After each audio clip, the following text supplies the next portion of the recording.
गर्मियों के दिन आ रहे हैं और महालक्ष्मी सेल्स आपके लिए तैयार है लेटेस्ट कंज्यूमर अप्लायंसेस के साथ। Branded air conditioners, best brands, best offers के साथ आपके लिए अवेलेबल है महालक्ष्मी सेल्स में। एयर कूलर्स जो आपके पूरे घर में ठंडी हवा से आपके दिन को और खुशनुमा बनाए। Single door refrigerator, double door refrigerators, inverter battery, deep freezers, विजी cooler, LED televisions, semi and fully automatic washing machines, water purifier, RO plus UV, आटा चक्की, water dispensers, water coolers, mini refrigerators, सभी appliances बेस्ट ब्रांड्स के best offers के साथ आपके लिए available है Mahalakshmi sales में।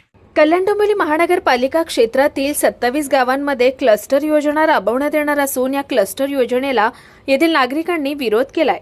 याबाबत सर्वपक्षीय हक्क संरक्षण संघर्ष समितीने एल्गार पुकारला असून चर्चा तर होणारच। या कार्यक्रमाच्या माध्यमातून 27 गावातील प्रत्येक गावांमध्ये क्लस्टर योजनेविरोधात जनजागृती केली जाणार आहे। याचाच एक भाग म्हणून सोनारपाडा येथील साईबाबा मंदिरात जनजागृती सभेचं आयोजन करण्यात आलं होतं। यावेळी या सभेत कशाप्रकारे क्लस्टर योजना 27 गावांवर लादून येथील भूमिपुत्रांना भूमिहीन करण्याचा डाव असल्याचं सांगण्यात आलं। क्लस्टर योजना रद्द न केल्यास उग्र आंदोलन करण्याचा इशारा संघर्ष समिती अध्यक्ष खासदार सुरेश म्हात्रे यांनी दिलाय। यावेळी समितीचे उपाध्यक्ष सत्यवान म्हात्रे, सुमित वजे, रतन पाटील, रामचंद्र पाटील, मधुकर माळी, शिवाजी माळी, संदीप पालकरी, राहुल जाधव, विठ्ठल वायले, तुळशीराम पाटील, हरिश्चंद्र राणे, तकदीर काळन, नगरसेवक महेश पाटील, जालिंदर पाटील, कैलास जोशी, निलेश खांबायत, माजी नगरसेवक गणेश भाणे, संदीप माळी, संतोष केणे आदींसह सर्वच राजकीय पक्षांचे इतर अनेक संस्थांचे पदाधिकारी, कार्यकर्ते आणि नागरिक उपस्थित होते। क्लस्टरमुळे पूर्ण गावच्या गावं उद्ध्वस्त होणार आहेत। याबाबत केडीएमसी आयुक्तांना निवेदनं दिली, मोर्चा देखील काढला। त्या अनुषंगाने गावांमध्ये जनजागृती होण्यासाठी सभा लावली होती। जोपर्यंत 27 गावांची स्वतंत्र महानगरपालिका होत नाही तोपर्यंत क्लस्टरचे भूत आपोआप उडून जाईल। यासाठी आमची लढाई शेवटच्या टोकापर्यंत लढणार आणि आमचा विजय होणार असा विश्वास सत्यवान म्हात्रे यांनी व्यक्त केला। सभेचं नियोजन यासाठी की हे जे क्लस्टरचं भूत जे आलेलं आहे हे पूर्ण गावच्या गाव उद्ध्वस्त होणार आहेत या क्लस्टरमध्ये, आणि म्हणून आम्ही त्याविरुद्ध आयुक्तांना निवेदन दिलं, मोर्चाही काढला 17 तारखेला, आणि त्या अनुषंगाने आज संपूर्ण गावामध्ये जनजागृती होण्यासाठी ही सभा लावलेली होती। आणि सभेतून निष्पन्न असं भरपूर काय होणारच आहे। माझे सहकारी सुमित वजे हे बोलतीलच, परंतु या सर्वांचा मतियार्थ एकच काढायचा आहे की जोपर्यंत 27 गावांची संघर्ष हे स्वतंत्र नगरपालिका महानगरपालिका होत नाही तोपर्यंत आमचा संघर्ष सुरू राहणार आहे। आमची स्वतंत्र महानगरपालिका झाली की क्लस्टरचं भूत आपोआप उडून जाईल, म्हणून आम्ही आमची लढाई शेवटच्या टोकापर्यंत निघून लढणार आणि आमचा विजय 100% होणार। कल्याण डोंबिवली महानगरपालिकेत आपल्या मर्जीविरुद्ध 27 गावांना समाविष्ट केलाय। या विरोधात सर्वपक्षीय हक्क संरक्षण संघर्ष समिती लढा देतेय। या समितीच्या नेतृत्वात नुकतेच केडीएमसी मुख्यालयावर आंदोलन करण्यात आलं। यामध्ये क्लस्टर आणि कर या विषयांवर चर्चा करण्यात आली। त्यावर सर्व लोकप्रतिनिधी आणि सर्वांसह बैठक घेऊन तोडगा काढण्याचं आश्वासन देण्यात आलं होतं। क्लस्टर योजनेबाबत माहिती देण्यासाठी 27 गावातील नागरिक आणि लोकप्रतिनिधी यांना या सभेसाठी बोलवण्यात आलं होतं। 27 गावात क्लस्टर योजना नसल्याच्या अफवा पसरवण्यात येत होत्या, मात्र क्लस्टर योजनेचे शासन परिपत्रक आणि नकाशे नागरिकांना दिले असून या अफवा पसरवणाऱ्यांना उत्तर जनताच देणार। या सभेबाबत चर्चा तर होणारच अशी जाहिरातबाजी 27 गावांमध्ये करण्यात आली होती। चर्चा तर होणाऱ्याचा संघर्ष समितीचा नवा अध्याय असून या माध्यमातून प्रत्येक गावात जनजागृती करणार असल्याचं सुमित वजे यांनी सांगितलंय। तर क्लस्टर योजना ही झोपडपट्टी भागासाठी असते, मात्र 27 गावात सरसकट क्लस्टर योजना लादली आहे।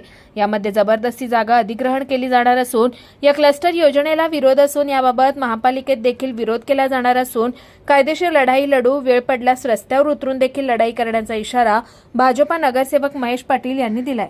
तर क्लस्टर हा जो स्लम एरिया त्यासाठी असतो, परंतु सरसकट सर्व गावांवरती त्यांनी क्लस्टर लादलेला आहे। आणि पूर्वी जेव्हा माननीय माजी मुख्यमंत्री एकनाथ शिंदे साहेब यांच्यासोबत आमची जेव्हा मिटिंग झाली अधिकाऱ्यांसोबत, तेव्हा असं ठरवलं की ज्यांना या क्लस्टरमध्ये यायचं असेल त्यावेळेला 40 गुंठ्याचा म्हणजे 1 एकरचा कॅटेगरी ठरलेला होता, परंतु आम्ही मागणी केली की तुम्ही 10 गुंठ्यावरती आणा, जेणेकरून ज्या जुन्या बिल्डिंगी झालेल्या आहेत 30-35 वर्षा जुनी त्यांना या क्लस्टरचा लाभ होईल। परंतु आता जो नवीन GR आला त्याच्यामध्ये स्पष्ट उल्लेख केलेला की संपूर्ण गावांवरती हा क्लस्टर लादून जबरदस्ती लँड ॲक्विजिशन करण्यात येईल आणि ज्याला याच्यामध्ये यायचं नसेल तर त्याची जागा आम्ही जबरदस्ती म्हणून कायद्यानुसार कारवाई करू असं सुद्धा त्या JR मध्ये लिहिलेलं आहे. तर ज्यांची स्वतःची घरं गरजेपोटी बांधलेली आहेत त्यांना जर तुम्ही 300 फुटाचं घर देणार तर तो माणूस राहणार कसा? म्हणून आमचा सर्व समाजाचा या क्लस्टरला विरोध आहे. लोकप्रतिनिधीमधून म्हणून कसा पाठपुरावा करणार? त्यामुळे नक्कीच आम्ही महापालिकेत ही मांडूच, परंतु जर कायदेशीर लढाई जर लढायचं कायदेशीर लढाई लढू किंवा जर वेळ प्रसंगी पडले रस्त्यावरती उतरून हे आंदोलन तीव्र करायचं असेल तर नक्कीच आम्ही रस्त्यावरती सुद्धा उतरू. लढा लढला 27 कल्याण डोंबिवली महानगरपालिकेमध्ये आपल्या मर्जी विरुद्ध समाविष्ट केलेल्या या 27 गावांची ही संघर्ष समिती, सर्वपक्षीय संघर्ष समिती हिच्या नेतृत्वाने मध्ये आपण मागे 17 तारखेला कल्याण डोंबिवली महानगरपालिकेवरती आंदोलन केलं. यामध्ये 2 प्रमुख मागण्या होत्या. सर्वात म्हणजे क्लस्टर आणि दुसरी म्हणजे आपलं जे टॅक्सचा विषय होता त्याच्या संदर्भात चर्चा केली. मी जसं बोललो तर त्यांनी आपल्याला आश्वासन दिलं की लवकरात लवकर सर्व लोकप्रतिनिधी आणि सर्वांच्या सोबत ही बैठक घेणार आणि त्याच्यावर तोडगा काढायचा प्रयत्न करणार. आजच्या या सभेचं मेन प्रायोजन असं आहे का 27 गावातील सर्व जनता आणि जनतेचे लोकप्रतिनिधी या सर्वांना आम्ही बोलवलेलं होतं. त्यातील बरेचसे लोकप्रतिनिधी आले देखील इथे आणि त्यांना आम्ही हे सर्व क्लस्टर योजना काय आहे ही त्यांना समजवली, इथल्या जनतेला समजवली. अशी अफवाही चालू होती काही क्लस्टर वगैरे असं काय नाही आहे असं विरोधकांकडनं पसरवायचा प्रयत्न देखील झाला.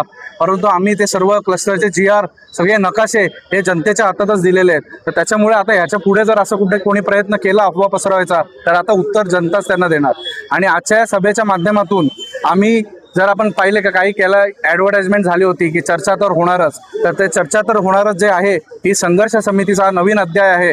आणि चर्चा तर होणारच या प्रोग्रामच्या माध्यमातून संघर्ष समिती ही सगळ्या 27 गावातील ही चर्चा लावणार आणि हे सगळे विषय घेऊन लोकांमध्ये जनजागृती करणार आणि लोकांच्या समस्या घेऊन त्याच्यावरती समाधान करायचं काम हे संघर्ष समिती या चर्चा तर होणारच या कार्यक्रमातून करणार.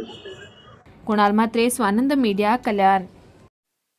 ताज्या घडामोडींसाठी स्वानंद न्यूजला सबस्क्राईब करा आणि बेल आयकॉनवर क्लिक करा.